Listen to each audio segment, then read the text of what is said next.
Hello students, we are going to discuss about the implementation of a program using shared memory for inter-process communication. The idea of a inter-process communication is that whenever concurrent processes need to communicate with each other, it is the OS responsibility of the OS to facilitate that. And this can be achieved in either of these two methods. It can be implemented either with the help of shared memory or with the help of message passing. We have already explored the differences between shared memory and message passing.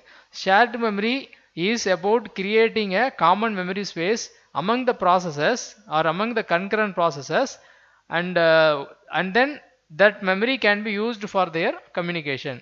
Whereas message queue is requesting the OS to create a message queue, and that message queue can be used for sending and receiving messages, and it is an explicit arrangement.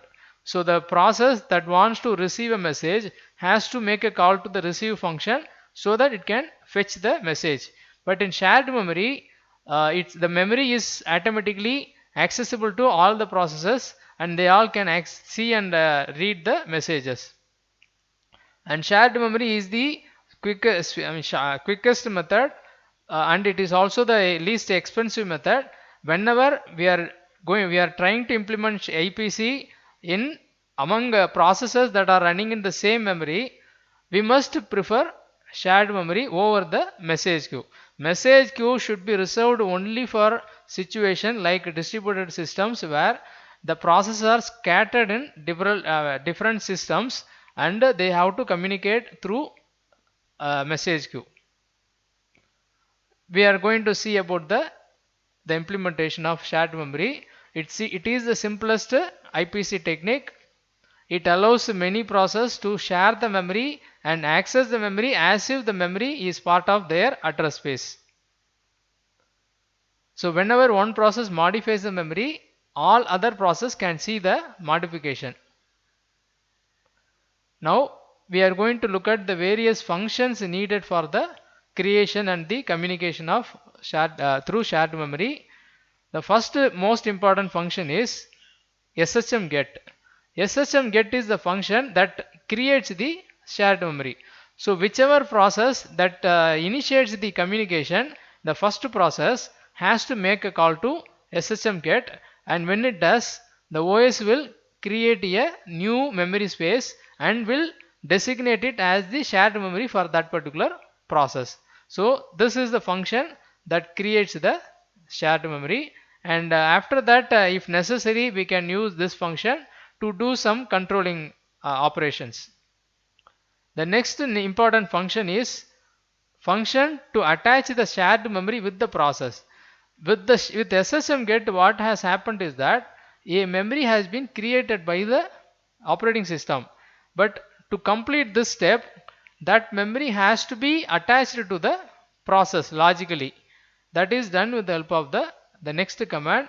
So once created, a shared memory segment can be attached to a process address space using SHM-AT, because this particular shared memory is going to be accessed by multiple processes. So every process that wants to share the shared memory have to attach themselves to the process. So that attachment is done with the help of SHM-AT, and if it can also be detached, but we don't generally need this function, because automatically once the program ends, the SHM will be automatically destroyed, and I mean, there is no need of detaching explicitly. So once attached, the processors can read and write through the memory segment, and the same process can attach to any number of shared memory regions, and it can also attach and detach and again attach this to the same memory multiple times. And another important characteristic of shared memory is that, as I just told you, we can have any number of shared memory segments created in a particular program. So in that case, there should be some unique ID to differentiate the various shared memories. So a unique ID is automatically created by the OS whenever it creates a shared memory. You will see how to access the unique ID, and it is known as in the name of SHM ID. SHM ID is equivalent to PID for a process. And when we write the program, we are going to be needing a lot of functions as we listed, SHM get and SHM AT for the implementation of shared memory, and we have this header file which contains the various functions shm.h. So this has to be included into the list of header files. This is a pictorial view of the shared memory implementation. So we have got a number of processes, and there is a shared memory assigned by the operating system on the request of a process. So this process had actually requested the creation of shared memory, and it's created, and a unique ID is generated, and then all other process, they all get attached to the shared memory. Remember that only one process creates the shared memory, others only attach to this particular memory. Now we are going to look at the functions with the syntax. First function, as I told you, creation, the one that asks for the memory allocation or the shared memory creation, SHM get. It takes these parameters. A key value will be supplied by the program, which is a value that is assigned by the user. So you can see there is going to be a unique ID generated by the operating system, but we will also assign our own key to that shared memory, a temporary value which is a number of our choice. So that is the called as a key value. Next is the size that is required. So we have to specify what is the size of the shared memory, and then there is going to be SHM flag. SHM flag will determine whether we want to create a new shared memory or we want to just use a existing shared memory. We will see how we can give different values for that. SHM AT is the next function. Here we have to pass the SHM ID that is returned by the SHM get function. So as the SHM get function on successful completion will return the ID. We have to copy it into a variable, and that has to be passed here, and also the address and the SHM flag. Detachment having this syntax, SHM control. SHM control we can use to remove the shared memory. Once it is the usage of the shared memory is over, if we needed, we can use this IPC_RMID, which stands for remove the shared memory represented by this particular SHM ID. So it will destroy the shared memory instantly.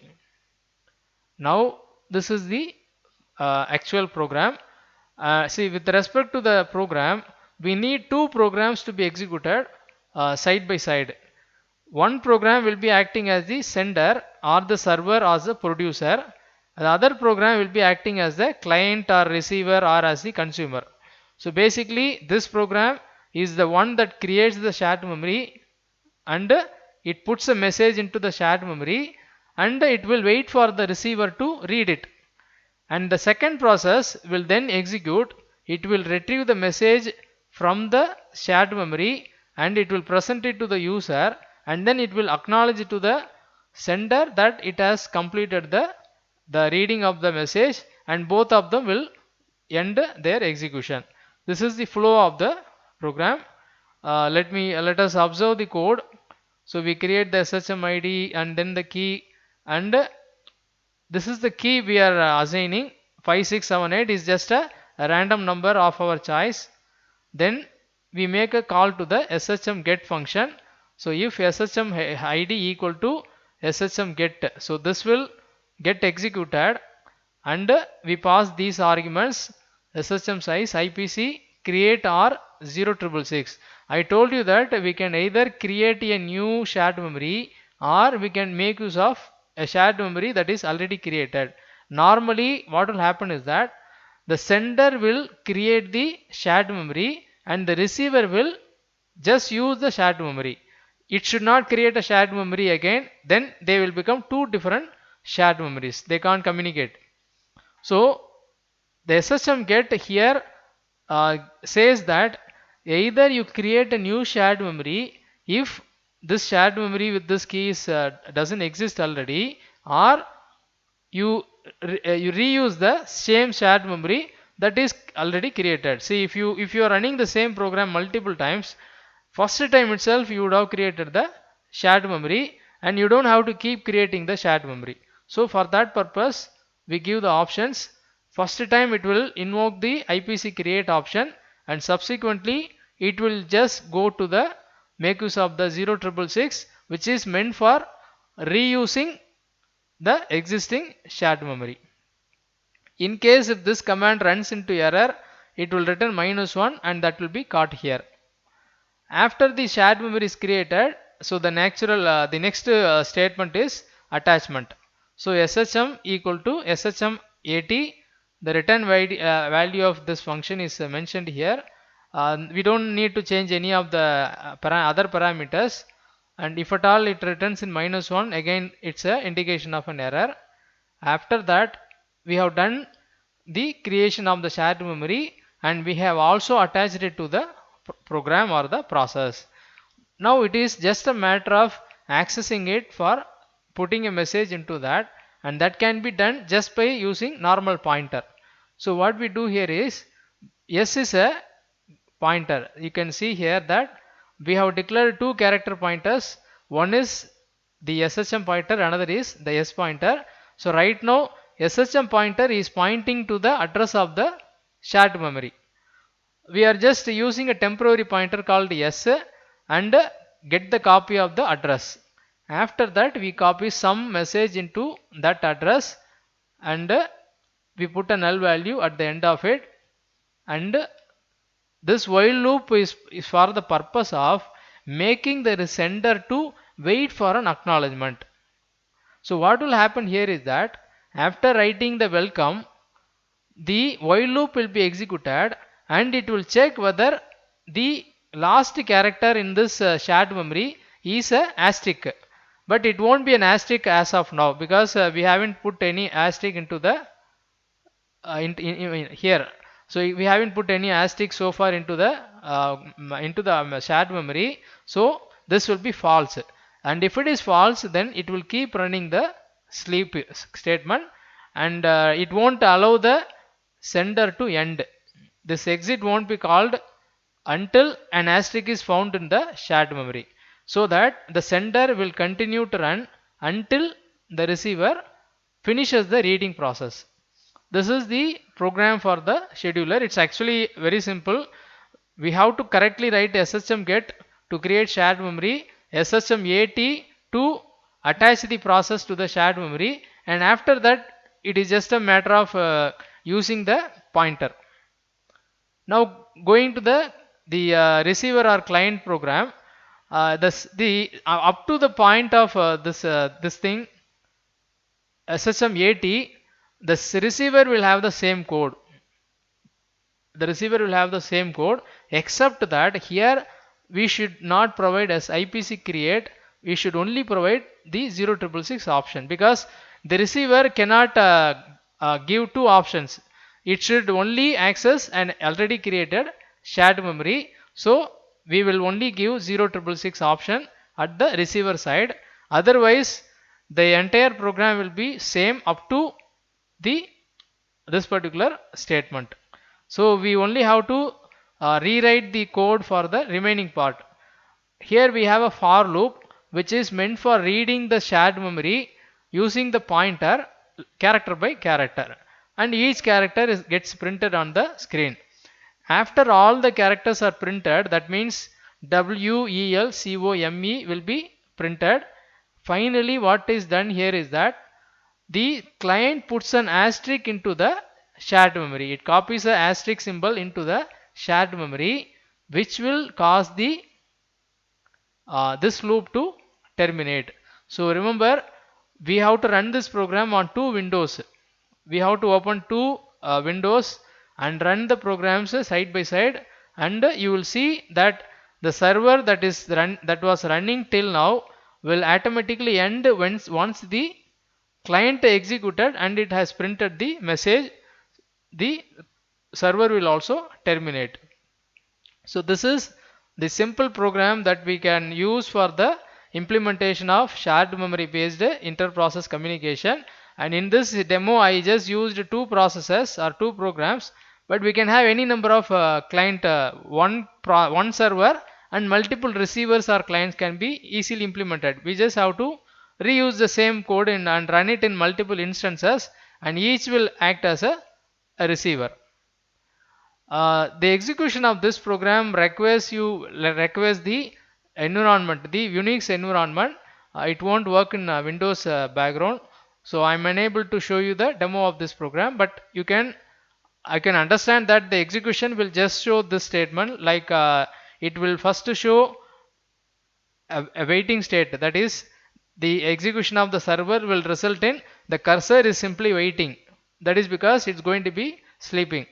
And when you execute the client, you will see the welcome message and the client will terminate, and immediately the server will also terminate. So that's all you will get from the output part of the program. Thank you. In the next video lecture I will show you the demo of the message queue. Thank you.